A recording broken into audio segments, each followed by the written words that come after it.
এবারে রথযাত্রা সুখকর হোক।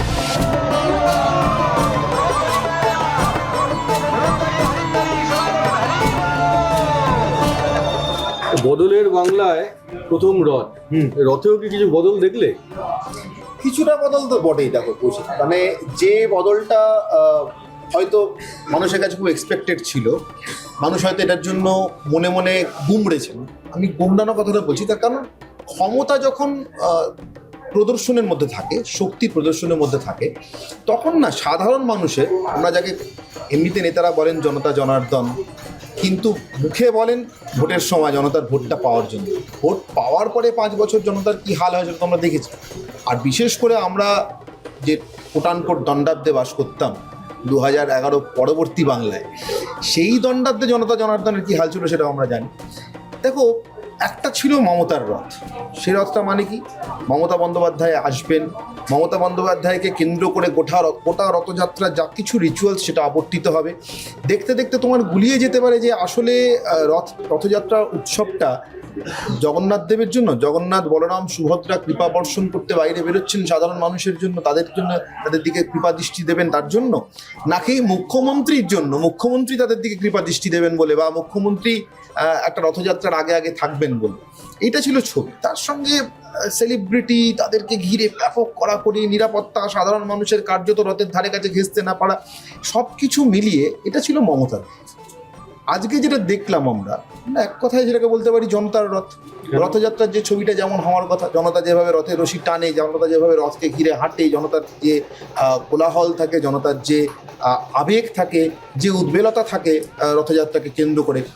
দেখো, সাধারণভাবে আমরা ছোটবেলায় সবাই রথ টেনেছি, রথের রশি। বয়স বাড়ার সঙ্গে সঙ্গে বলে অনেক চঞ্চলতা, অনেক উদ্বেলতা কমে, তাই না প্রদীপ?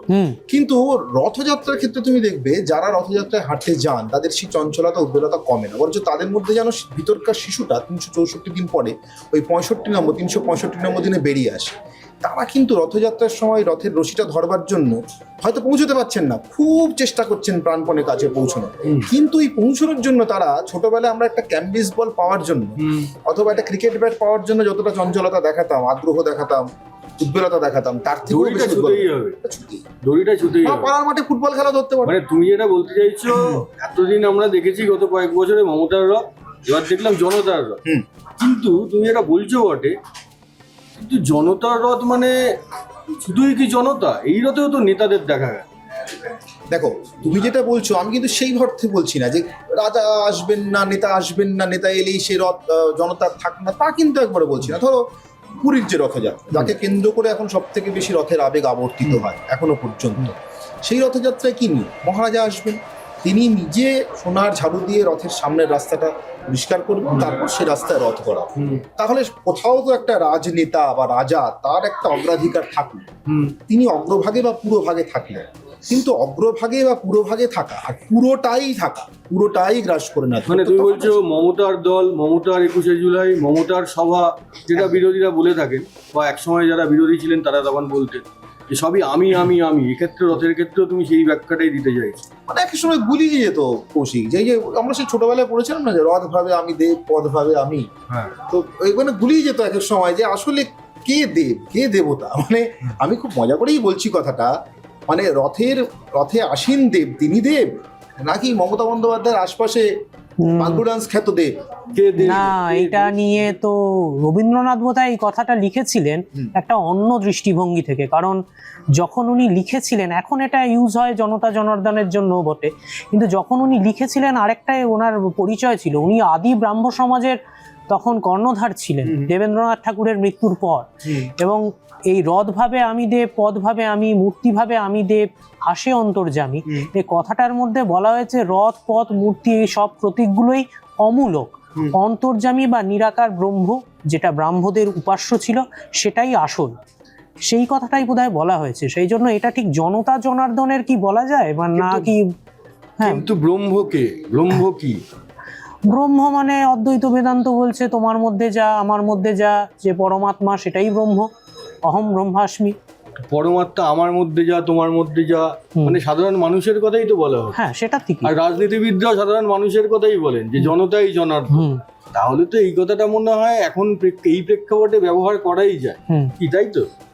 আমার মতে তাই। কেন দেখো, প্রদীপও বলছে যে নির্গুণ নিরাকার ব্রহ্মের কথা, কিন্তু নির্গুণ নিরাকার ব্রহ্ম যখন মানুষের মধ্যে বা যে কোনো জীবের মধ্যে, ফর দ্যাট ম্যাটার উপনিষদ তো যে কোনো জীবের কথা তার মধ্যে প্রকাশিত হচ্ছেন, তখন তো তিনি সগুণ হচ্ছেন, তখন তো তিনি সাকার হচ্ছেন। সগুণ সাকারের মধ্যে নিরাকার নেই এটা তো পক্ষে বলা হয় না, বরং সগুণ সাকারের মধ্যে নিরাকারকে খোঁজা, তাকে দেখা বা তাকে তার অস্তিত্ব অনুভব করা, ব্রাহ্মণরা এইভাবে দেখেছেন, উপনিষদকে তারা এইভাবে ব্যাখ্যা করেছে। রকমের ব্যাখ্যা হয়, তাদের এই ব্যাখ্যা তো কোথাও ভুল নেই। সব থেকে বড় কথা, ব্রাহ্মণরা একদিনের জন্য একবারের জন্য এটা তারা কখনো দাবি করেননি যে তারা সনাতনী নন। তারা বেদের বাইরে কোনো কিছুকে স্বীকার করে, তারা বেদের একটি নির্দিষ্ট অংশকে সব থেকে বেশি গুরুত্ব দিয়ে স্বীকার করেছেন উপনিষদকে। সেদিক থেকে তারা ব্রহ্মবাদ বা ব্রহ্মবাদীন বলতে পারি না। তার সঙ্গে আমার মনে হয় না এই ধারণা কোনো বিরোধ আছে। বিরোধ আছে একদমই। আর রথটা এলো কি করে, এটার মধ্যে তো একটা ইন্টারেস্টিং গল্প আছে। সেটা যদি বলো, দেখো সেক্ষেত্রে তো আমি বলবো আরো বিরোধী। এটা খুব মজার বলবো, সেই অর্থে মজার তো বটেই, কিন্তু এটা একটা লেগাসিও বটে। রথযাত্রা আজকে আমরা যেভাবে দেখছি, এটা কিন্তু অ্যাকচুয়ালি সেন্ট্রাল এশিয়া মানে মধ্য এশিয়া থেকে আসে। দেখো, আমাদের সভ্যতাটা তো ছড়াতে গিয়েছে, এবং আমাদের সভ্যতার একটা বিরাট বড় বিকাশ বিভিন্ন ফেজ ওয়াইজ বিভিন্ন সময় হয়েছে। তার মধ্যে একটা বড় বিকাশ মধ্য এশিয়ার দিক পর্যন্ত যাওয়াটা, সেটা কিন্তু বৌদ্ধ ধর্মের হাত ধরে হয়েছে। তুমি যদি রাহুল সংকীর্তনের লেখা পড়ো, নরেন্দ্র যশ বলে আমাদের এক বিস্তৃত অভিযাত্রী ছিল, বিস্তৃত যাত্রী ডায়েরি আছেই, বৌদ্ধ পর্যটক ভিক্ষু। তিনি ওই যে গিরিবর্তগুলো দিয়ে পৌঁছতে মধ্য এশিয়ার অনেক আগেই অনেক পর্যটক, অনেক স্বার্থ ভগবানের ব্যবসায়ীরা, রেশম পথ ছিল, পুরনো সিল্ক রুট ছিল ওটা, তারা হয়তো কঙ্কাল হয়ে গিয়েছে। সেই পথে দিয়ে তারা গিয়েছে। নরেন্দ্র যশের মতো অনেকে গিয়েছে, কুমারজীব গিয়েছে, নরেন্দ্র যশ গিয়েছেন এবং থেকেছেন সেখানে। তার বর্ণনার মধ্যে আছে সেন্ট্রাল এশিয়াতে কিভাবে রথ বেরোচ্ছে, এবং দিনটা সময়টা একেবারে মিলে যায়।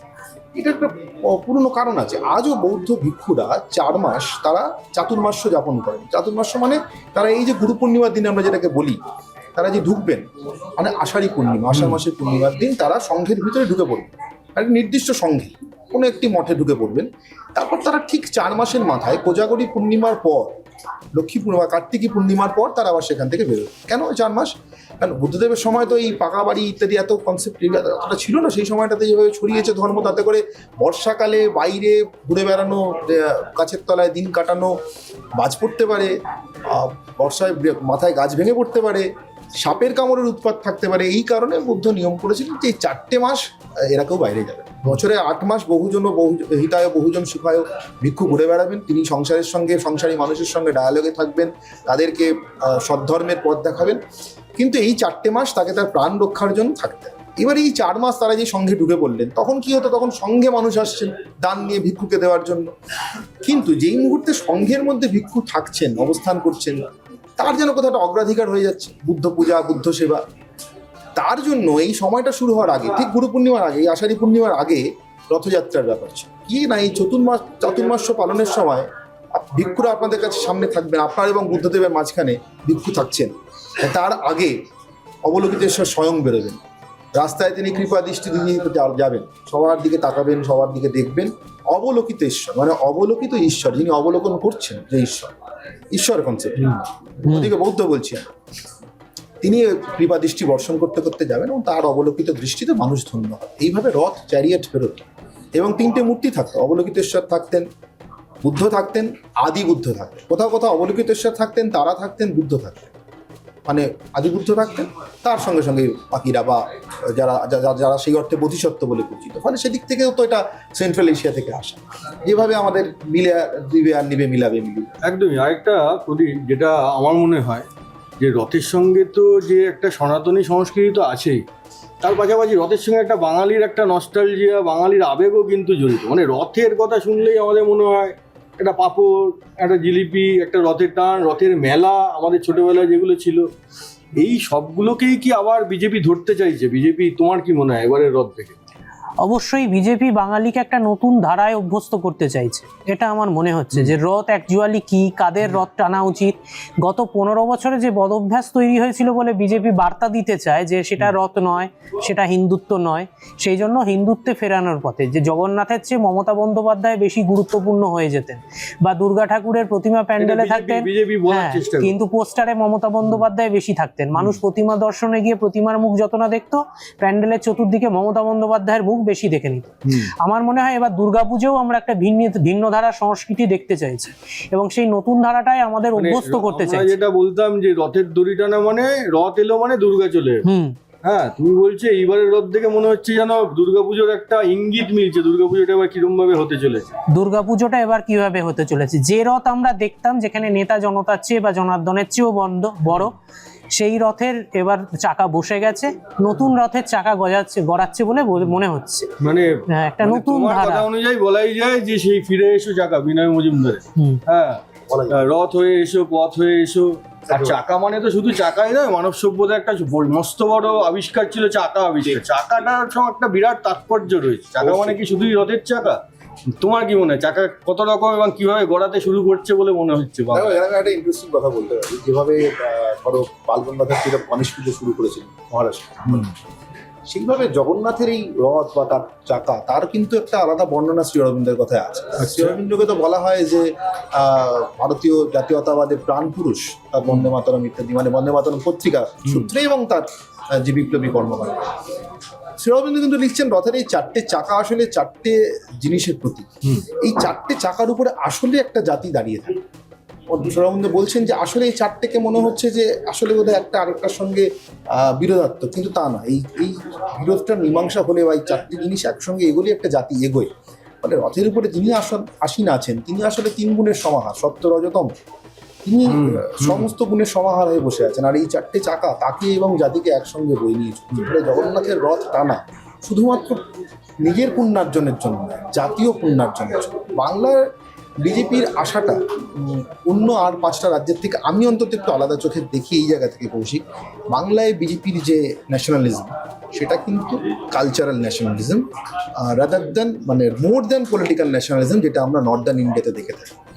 এবং যদি বিজেপি কোনোদিন কেরালাতেও একইভাবে প্রবেশ করে, আমার ধারণা সেদিনকেও আমরা ঠিক এটারই প্রতিলিপি দেখতে পাবো। ওখানেও কিন্তু ওটা মোর কালচারাল ন্যাশনালিজম হবে দেন পলিটিক্যাল ন্যাশনালিজম। তার কারণ বাঙালি এটার সঙ্গে অনেক বেশি অভ্যস্ত, আত্মস্থ। বিজেপি রুটে ফিরতেও চাইছে, ফেরাতেও চাইছে। ঠিক। আর একটা জিনিস আমার মনে হয় যে রথ মানেই তো খুঁটি পুজো। হ্যাঁ, দীর্ঘদিনের একটা ঐতিহ্য আমাদের। তো রথে তো অনেক বদল দেখলাম, খুঁটি পুজো থেকে কিছু মনে হচ্ছে কিছু বদলালো? আমার মনে হয় পলিটিক্যাল নেতাদের উপস্থিতি থাকবে, কিন্তু এই সর্বগ্রাসী উপস্থিতিটা বোধহয় আর থাকবে না। মানে পুরোভাগে থাকবেন কিন্তু পুরোপুরি থাকবেন না, যেটা অনির্বাণদা বললো। আর জগন্নাথের রথের চাকা তো আরেকটার প্রতীক, সেটা হচ্ছে সময় যে ঘুরছে, সেই সময়েরও তো প্রতীক। সময়ও তো ঘুরছে, তাই ঠিকই ফিরে এসো চাকা অনেকেই বলছেন। ফ্রিডম, ইউনিটি, আমি বলছিলাম তার সঙ্গে সঙ্গে নলেজ আর পাওয়ার। নলেজটা বলতে আমি ভুলে গেছিলাম, নলেজ মানে জ্ঞান ছাড়া তো কোনো কিছু সম্ভব না। আর এই চারটের মধ্যে কোনো বিরোধ নেই। এই চারটের উপরে দাঁড়িয়ে যদি জাতীয় হিসেবে বাঙালি এগোতে পারে, এবং তুমি যে প্রদীপ যে কথাটা বলছিল যে অলরেডি কিন্তু দুজন নেতার খুব বড় দুটো পুজো, রথের দিন, খুঁটি পুজোর দিন আমরা জানি। রথের দিন অনেক জায়গায় প্রতিমা গড়াও শুরু হয়, যেখানে যেখানে রথের দিন হয় সেখানে জন্মাষ্টমীর দিন শুরু হয়। আজকে কিন্তু দুজন বড় নেতার পুজোয় আমরা দেখলাম, তারা মিসিং, তাদের সেই আধিপত্য মিসিং, সুজিত বসু এবং অরূপ বিশ্বাস।